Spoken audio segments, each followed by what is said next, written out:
Hello students, welcome again in your YouTube channel that is trust tutorials. ठीक है, तो आज जो हम बात करने वाले हैं, तो सबसे बड़े इशू की बात करने वाले हैं कि जो 12th वालों को इशू है। हर लोग मुझे मैसेज करे जा रहे हैं, सारे बच्चे, कि हमारे ड्यू के जो फॉर्म्स है वो कब निकलेंगे, उनकी कट ऑफ कब लगेगी, एसओएल वालों की कब लगेगी, एसओएल के एग्ज़ाम हो रहे हैं कि नहीं हो रहे, और जो हमारा इग्नू है, इग्नू के एग्ज़ाम्स होंगे नहीं होंगे, उनके एडमिशन कब से स्टार्ट होने वाले हैं, आईपी के एडमिशन कब से स्टार्ट होने वाले हैं, 12th के जो बाद जो एंट्रेंस एग्जाम्स होते हैं वो कब होने वाले हैं। ठीक है, तो इन सब छोटे छोटे इश्यूज़ के बारे में बात करते हैं। ठीक है, इशू तो छोटे छोटे होते हैं, लेकिन जो कॉन्सेप्ट क्लैरिटी होती है ना, वो दे नहीं पाता कोई, जिसकी वजह से जिसके पास आधी अधूरी नॉलेज है ना, वो बेचारा वहीं फंस जाता है और किसी एक आधे बच्चे को तो एडमिशन भी क्लियर नहीं हो पाता। ठीक है, तो इन सब चीज़ों के बारे में आज हम बात करते हैं। ठीक है, तो पहली बात तो मैं ये कहने वाला हूँ कि ना, एक ना अफवाह फैल रही है कि ड्यू की ना डेट आ गई है कि फॉर्म सबमिट होने की। ठीक है, तो अभी ऐसा ना कुछ नहीं हुआ है। ये जो आपको डेट्स मिल रही हैं वो इलॉजिकल है, रिलेवेंट है, क्योंकि जब डीयू के फॉर्म निकलने होते हैं तो डीयू के फॉर्म जब निकलते हैं जब आपके पास जो आपका रिजल्ट है वो हो। ठीक है, जब आपका रिजल्ट आपके पास नहीं है तो आप ये समझो, जब तक रिजल्ट आएगा नहीं, जब तक डीयू कुछ नहीं कर सकता, क्योंकि डीयू के काफ़ी सारे जो कॉलेजेस हैं, डीयू के मतलब मोस्ट जो एडमिशन्स होते हैं वो डिपेंडिंग अपॉन द परसेंटेज।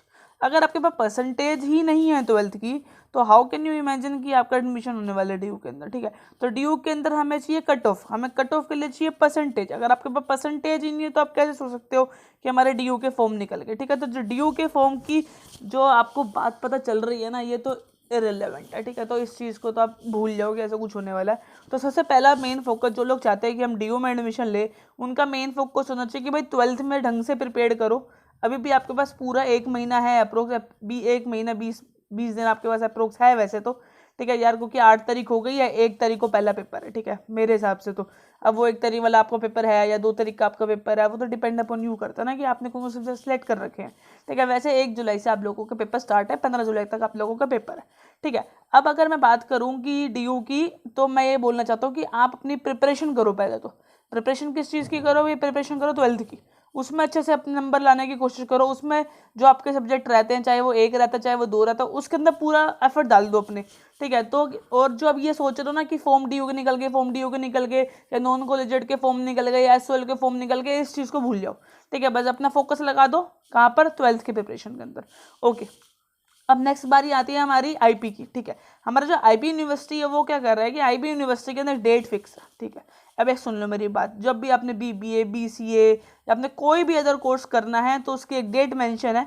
आप आईपी की साइट के अंदर जाओ, आपको मैं लिंक डाल दूंगा आईपी की साइट का डिस्क्रिप्शन में, तो आप आईपी की साइट में जाओ। ठीक है, और आईपी की साइट में जाकर वहाँ देखो, वहाँ पे आपको एक डेट मेंशन मिल जाएगी। काफ़ी सारे कोर्सेज की सेम डेट है, दैट इज कॉल्ड 10 जून। ठीक है, जैसे कि आज हमारा 8 जून चल रहा है, तो 10 जून उसकी डेट है, मतलब आपके पास 8 का भी रात है पूरी, 9 का दिन है और 10 का दिन है। 10 जून 12 बजे आपके पास वो जो फॉर्म्स है वो बंद हो जाएंगे। ठीक है, अब 10 जून के बाद आप कोई भी फॉर्म नहीं भर सकता। ठीक है, जो आपको पता है कि जो आईपी यूनिवर्सिटी है वो एंट्रेंस बेस है। ठीक है, आपको यहाँ पे एंट्रेंस क्लियर करना पड़ेगा। तो मैं आपको एक अच्छी सी बात बता दूं, तो मैं ये कहना चाहता हूँ कि आपको ना बहुत प्लेंटी ऑफ टाइम मिल गया ड्यू टू द लॉकडाउन। ठीक है, तो आपको अपनी प्रिपरेशन वैसे तो खत्म कर लेनी चाहिए थी जब भी आप प्रिपरेशन करने वाले हो, चाहे वो किसी का भी पेपर हो, चाहे वो आप बीएड का पेपर दे रहे हो, चाहे बीबीए का पेपर दे रहे हो, चाहे बीसीए का पेपर दे रहे हो एडमिशन के लिए। ठीक है, तो आप उसके 5 से 6 सब्जेक्ट जो भी उसके अंदर आते हैं आपको वो प्रिपेयर्ड हो जाने चाहिए। ठीक, लेकिन फिर भी अगर प्रिपेयर्ड नहीं हुए हैं तो टेंशन मत लो यार, ऐसा कोई टेंशन वाली बात नहीं है, हो जाएगा जो होना होगा। ठीक है, तो आप अभी जो अपना मेन फोकस है अपने 12th में लगाओ। हाँ, आपको ऐसा लगता है कि आपको वो सब कुछ आता है कि यार 12th में एक आधा सब्जेक्ट रह गया, मेरा हिंदी रह गया, जैसे एक सब्जेक्ट किसी का, या 2 सब्जेक्ट भी रह गए, हिंदी बीएसटी, या किसी का ज्योग्राफी बच गया।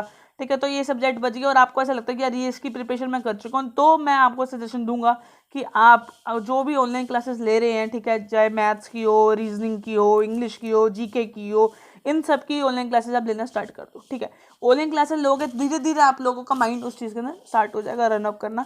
ठीक है, क्योंकि अगर आप कोचिंग नहीं लेते, क्योंकि अगर आप पूरे एक अच्छे तरीके से गाइडेंस नहीं करते, रीजनिंग आपने कभी नहीं पढ़ा, ठीक है, अगर आप नहीं करोगे तो आपकी रैंकिंग हाई नहीं जाएगी आईपी यूनिवर्सिटी में। अगर आपकी रैंकिंग हाई नहीं जाएगी तो आप एडमिशन एक अच्छे कॉलेज में नहीं हो पाएगा। ठीक है, क्योंकि अगर आप डीयू के भरोसे बैठे हो, या डीयू में अगर आप मान लो मिनिमम टू मिनिमम आपको 88, 87, 89 तक परसेंटेज चाहिए, वो भी बहुत ही थर्ड क्लास कॉलेज में एडमिशन के लिए, ठीक है। ये DU का हाल है, मतलब आप ये लगा लो DU वाले तो बहुत अच्छा मानते हैं ना अपने आप को भाई।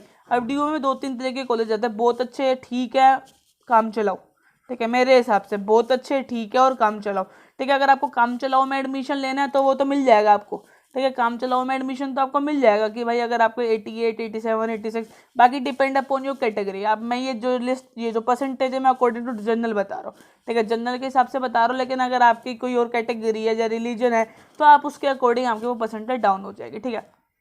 बाकी डिपेंड करते हैं अगर हाईएस्ट कॉलेजेस की तो वहाँ पे 96, 97, 98 ये परसेंटेज आती है, ठीक है, समझ रहे हो परसेंटेज, ठीक है। तो कितना कंपटीशन आजकल हाइक पे हो गया, कितना कंपटीशन DU के अंदर, तो ठीक है, तब जाके आपको एक अच्छी प्लेसमेंट भी मिल सकती है अगर आपके एक अच्छे कॉलेज में एडमिशन हो गया, ठीक है। अगर आपको वहाँ नहीं जाना और आपको IP के अंदर जाना है, IP के अंदर BBA, BCA, B.Ed और भी बतेरे कोर्स जो वो लोग कराते हैं, ठीक है, HM हो गया और अपना मास मीडिया हो गया, ये सब चीज़ें जो अगर आपको करनी है तो आप वहाँ जा सकते हो। वहाँ जाकर आपको एंट्रेंस देना पड़ेगा, एंट्रेंस में अगर अच्छी रैंक आ गई तो आपको एक बेटर कॉलेज ऑप्शन मिल सकता है, ठीक है। रैंक कम आई तो एक अच्छा बेटर ऑप्शन नहीं मिलेगा, लेकिन आपको कॉलेज अलॉट हो जाएगा, ठीक है। उसके अंदर थोड़ा खर्चा ज़्यादा है, ठीक है, वो चीज़ आ गई। अब खर्चा आपको अपनी जो वेबसाइट है उसके अंदर मिल जाएगा कि किस हर कॉलेज के अलग अलग रेट है। फॉर एग्जाम्पल अगर मैं बोलूँ BBA करनी है आपको, तो BBA ऐसा नहीं है कि हर कॉलेज में सेम ही रेट चल रहा होगा। हर कॉलेज के इंफ्रास्ट्रक्चर के अकॉर्डिंग उसके रेट होते हैं कि उसके पास कितनी फैसिलिटी है, उसका एरिया कितना बड़ा है, उसका कैंपस कितना अच्छा, उसके कैंपस की वैल्यू कितनी है, उसके कैंपस में प्लेसमेंट आती है कि नहीं आती। On this factor the fee charges will be conduct, कि ये फीस इस पर डिपेंड करती है, ठीक है। तो फीस तो लगभग सबकी सेम होती है।